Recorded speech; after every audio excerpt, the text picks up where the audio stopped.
Les condicions de vida en què naixem, vivim, envellim, tenen un impacte sobre la salut de les persones. Per això, la població ha de saber l'importància de les seves condicions de vida, ja sigui d'habitatge, de treball, la situació socioeconòmica, la seva xarxa individual i social, perquè pot influir en el seu benestar físic, psíquic i social.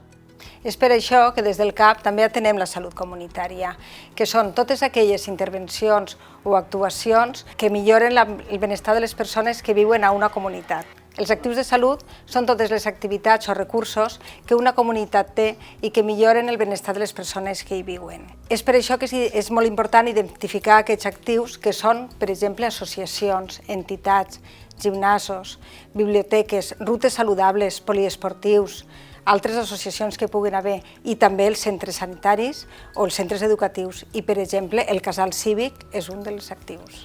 Sí, mira, el Casal Cívic Tortosa som un equipament de la Direcció General d'Acció Cívica i Comunitària que el que fem són activitats inclusives, cíviques i socials.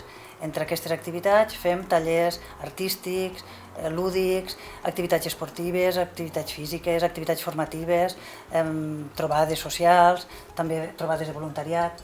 I totes aquestes activitats el que pretenem és millorar el benestar de les persones i, en conseqüència, el benestar de la comunitat.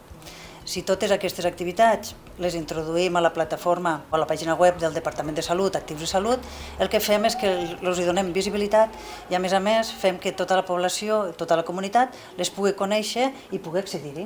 Totes aquestes activitats poden ser recomanades o bé per un familiar, per un amic o bé des de dins de les consultes d'atenció primària. És el que en diem prescripció social. Nosaltres, quan tenim un usuari que veiem que es pot beneficiar d'alguna activitat, per tal de poder desmedicalitzar els problemes de la vida diària, els derivem a alguna associació. Què tal els ha anat els que hem derivat al casal cívic? Montse. Ha sigut molt positiu, perquè pensa que tots els usuaris que han vingut al casal el que han fet és disminuir l'aïllament social, sociabilitzar-se, comunicar-se i, a més, també ha disminuït els símptomes de la depressió, de l'ansietat. I en tot això el que hem aconseguit és que tinguin una salut física i emocional molt millor i unes condicions de vida molt més adequades i, en definitiva, que siguin més felices.